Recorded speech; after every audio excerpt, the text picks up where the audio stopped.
की जितनी तारीफ करो उतनी कम है।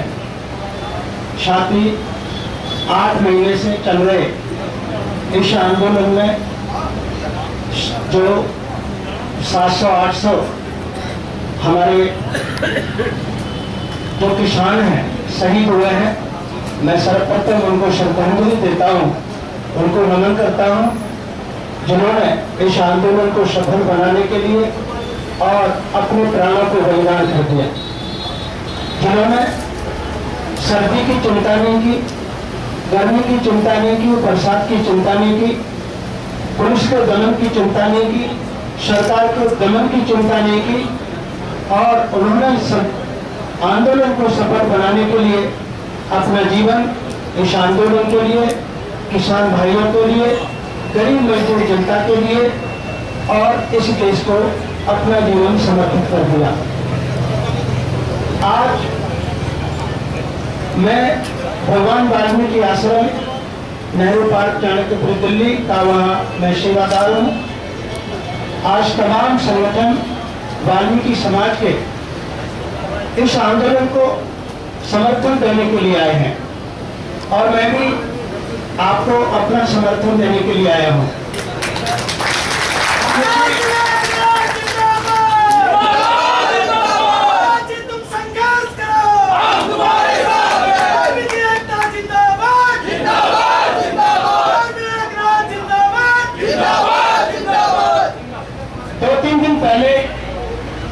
जब मैंने मीडिया के माध्यम से मैंने सुना कि कुछ लोगों ने और सरकार के उत्साह में आकर, एक पार्टी के उत्साह में आकर और किसान आंदोलन को असफल करने के लिए, किसानों को उत्तेजित करने के लिए मंच के नजदीक एक आकर के उकसाने का जो कार्य किया और किसानों को बदनाम करने का जो एक षड्यंत्र रचा गया, उसको देख करके पूरा जो वाल्मीकि समाज था वो चिंतित था। समाज के जो जागरूक और जिम्मेदार व्यक्ति थे, उन्होंने निर्णय लिया कि ये जो साजिश रची जा रही है किसानों से वाल्मीकि समाज को उलझाने की, इस साजिश को सफल नहीं होने देना है। इस साजिश का जवाब देना है। सभी समाज के लोग, बुद्धिजीवी लोग आज इस मंच पर आपको समर्थन करने के लिए आए हैं। प्यारे साथियों, इस मंच के माध्यम से देश की सरकार, उत्तर प्रदेश की सरकार से मैं एक बात कहना चाहता हूं, साथ साथ वाल्मीकि समाज से भी एक बात कहना चाहता हूं कि उत्तर प्रदेश के अंदर विशेषकर वाल्मीकि समाज के साथ इस 4.5 साल के अंदर जो अत्याचार और जुल्म हुआ है, उसको पूरी समाज ने याद रखना है।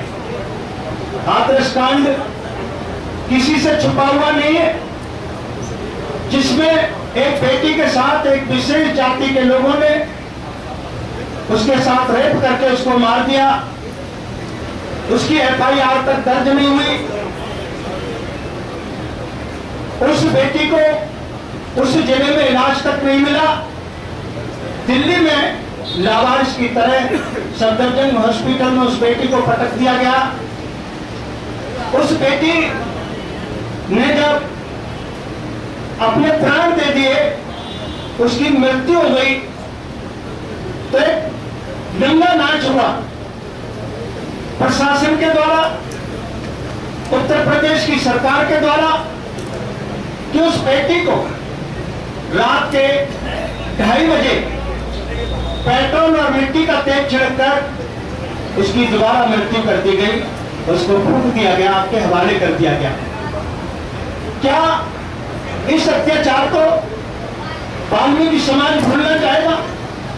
मैं समझता हूं न भूलना चाहिए और समाज के बुद्धिजीवियों को भूलने देना भी नहीं चाहिए। उस बात को याद रखना है। किस तरह से एक अत्याचार हुआ, देश में एक नंगा नाच हुआ, हम सभी ने देखा। वाल्मीकि समाज आज उस बात को भूला नहीं है। 4.5 साल में जो अत्याचार हुआ है, उस अत्याचार का बदला वाल्मीकि समाज को लेना होगा, और वो बदले के लिए कोई लाठी डंडे नहीं चलाने। बाबा साहब ने हथियार दिया है वोट का, उस वोट के हथियार का आपने प्रयोग करना है और उनको उनकी औकात बतानी है कि तुम न तो उत्तर प्रदेश में राज करने के योग्य हो, न तुम इस देश में राज करने के योग्य हो, क्योंकि तुम्हारी नीति देश को चलाने की नहीं है। तुम्हारी नीति देश को विकसित और विकासशील बनाने की नहीं है। तुम्हारी जो नीति है वो देश के खजाने को लूटने की है। आप हर वो हथकंडा अपनाते हैं जिससे देश का खजाना लूटा जा सके। हम सभी देख रहे हैं आज ये किसानों के जो काले कानून जो पास हुए हैं संसद में, इसमें क्या है? इसमें केवल और केवल लूट के अलावा और क्या है कि वो अपने कुछ उद्योगपतियों को, देश के किसानों को लूट करके उनकी तिजोरी भरने का काम सरकार करना चाहती है। किसान इसका विरोध करते हैं क्योंकि उन उद्योगपतियों के हाथ में अगर व्यवस्था किसानों की पहुंच गई तो किसान भूमिहीन हो जाएगा। किसानों की जो जमीन है वो धनवान लोगों के हाथ में चली जाएगी। किसान का जो अनाज है वो व्यापारियों की थैली में बिकेगा। जो आज हम 20 और 25 रुपए किलो आटा खरीदते हैं, वही आटा हमें 50 रुपए किलो खरीदना पड़ेगा।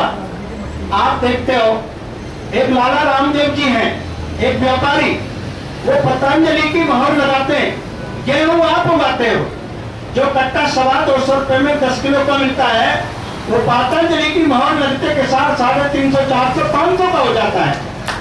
क्या इस बात को जानते नहीं है लोग? आज बच्चा बच्चा उस चीज को समझ रहा है। सरकार ये नहीं चाहती कि ये काले कानून वापस हो, क्योंकि सरकार डायरेक्ट लूटना नहीं चाहती, अपने व्यापारी मित्रों के द्वारा खजाने को लूटना चाहती है और अपने आप को पाक साफ बनाए रखना चाहती है। इस षड्यंत्र को देश की जनता ने समझना है। अगर आज किसान हार गया तो देश हार जाएगा, अगर किसान हार गया तो देश की जनता हार जाएगी, जनता भूख से मर जाएगी। आज मैं देख रहा हूं मेरे पास तमाम लोगों के फोन आते हैं। पहले नोटबंदी हुई, नोटबंदी ने देश की अर्थव्यवस्था को तबाह कर दिया।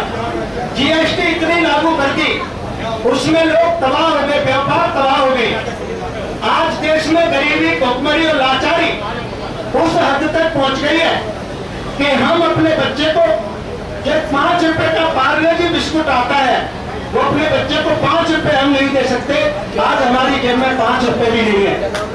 आज देश की सरकार कहती है, देश के प्रधानमंत्री कहते हैं कि हमने 80 करोड़ गरीब जनता को 5 किलो अनाज देने की व्यवस्था की है। इसका मतलब है कि सरकार ने देश के अंदर 80 करोड़ जनता को गरीब बना दिया है। ये पीएम साहब का, जो देश के प्रधानमंत्री है, उनका बयान है कि हमने 80 करोड़ गरीब जनता को और 5 किलो अनाज देने की व्यवस्था की है।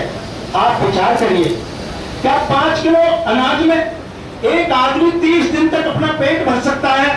नहीं भर सकता। ये किस तरह का मजाक भारत देश की जनता के साथ हो रहा है, और उस मजाक को हम और आप सब होते हुए देख रहे हैं। हर जगह पर नौजवान बेरोजगारी से तड़प रहा है, कहीं वो भूख से तड़प रहा है, कहीं वो फांसी पर लटक रहा है। पहले तो हम सुनते थे कि किसान फांसी लगा करके कितनी अपनी जान दे देते हैं, लेकिन आज उस बेरोजगारी में, जिन्होंने 2 करोड़ रोजगार देने का आश्वासन देश की जनता को देने के लिए झूठ बोला था, आज करोड़ों लोगों को बेरोजगार कर दिया, नए रोजगार उन्होंने नहीं दिए। आप देखिए, 15 लाख रुपए सरकार ने देने का एक जुमला दिया था। क्या 15 लाख रुपए मिले किसी को? 2 करोड़ रोजगार मिले? ये भ्रष्टाचार की और महंगाई की सवारी करके देश की सत्ता में आए थे। आज महंगाई जो 80 रुपए किलो तेल सरसों का बिकता था, क्योंकि गरीब आदमी घी नहीं खा सकता, दूध नहीं पी सकता, वो अपने लिए प्रोटीन जरा सी तेल के रूप में वो सब्जी में प्रयोग करता था, जिसे तेल सरसों का कहते हैं।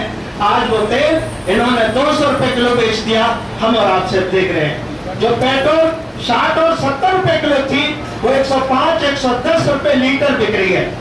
जो डीजल 60 रुपए 70 रुपए लीटर था, आज वो डीजल आप देख रहे हैं 100 रुपए लीटर बिक रहा है। किसान जिसको सबसे ज्यादा डीजल की आवश्यकता होती है, अब वो किस तरह से वो डीजल के द्वारा अपनी फसल को हरी भरी करेगा, पानी लगा करके 2 रुपए किलो टमाटर बिक रहे हैं।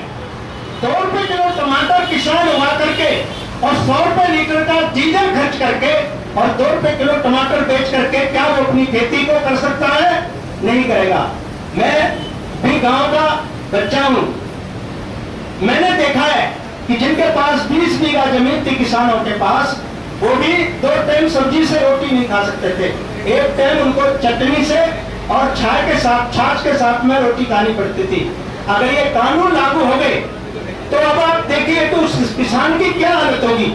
साथ साथ जो मजदूर किसान है, जो किसान के खेत में काम करके अपने परिवार का पालन पोषण करता था, उस मजदूर किसान की क्या हालत होगी, ये हम सब देख रहे हैं। आज नौजवान और किसान, दलित और मुसलमान, चारों के ऊपर एक खतरा मंडराया हुआ है। इनको चारों को बेघर करना है, जो कि इस देश के अंदर लगभग आबादी 85% है।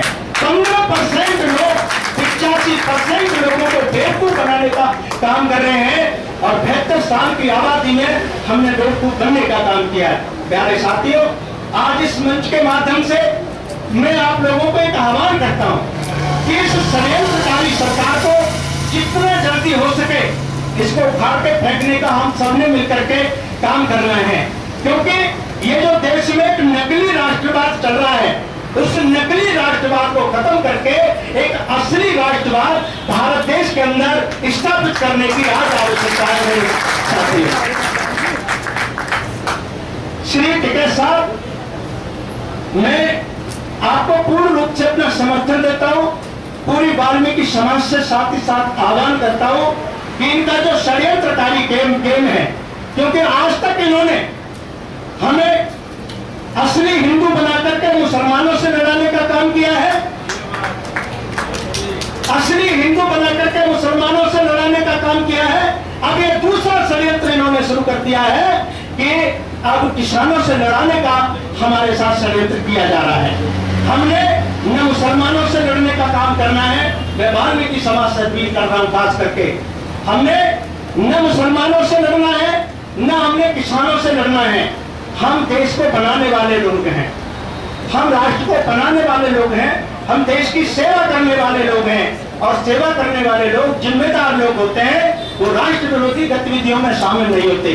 आज देश में सच्ची राष्ट्रभक्ति की आवश्यकता है, जो आज इन किसानों में देखने के लिए मिल रही है, जिन्होंने लाखों की संख्या में ट्रैक्टर और करोड़ों की संख्या में जनता को लेकर के तिरंगे का पूरे दिल्ली के अंदर एक तिरंगा यात्रा का आह्वान किया था, उसको भी इन्होंने षड्यंत्र करके असफल करने का षड्यंत्र रचा, जिनमें इन्हीं के लोग उस षड्यंत्र में शामिल थे, लेकिन उस षड्यंत्र के द्वारा बदनाम करने का किसको काम किया? किसानों को काम किया। हमने इस षड्यंत्र से बचने के लिए भी काम करना है। तो मैं टिकैत साहब आपको आश्वासन दिलाता हूँ, वाल्मीकि समाज मैं समझता हूँ आपके साथ है, तमाम बुद्धिजीवी वर्ग आपके साथ है, मैं आपके साथ हूँ, और मैं चाहता हूँ गुरु महाराज भगवान वाल्मीकि जी से प्रार्थना करता हूँ कि ये किसान आंदोलन आपका सफल हो और ये काले कानून वापस हो और आपकी जीत हो। जय वाल्मीकि, जय भारत। धन्यवाद। धन्यवाद महाराज जी, बहुत बहुत आपके आशीर्वाद से हम। Press the bell icon on the YouTube app and never miss another update.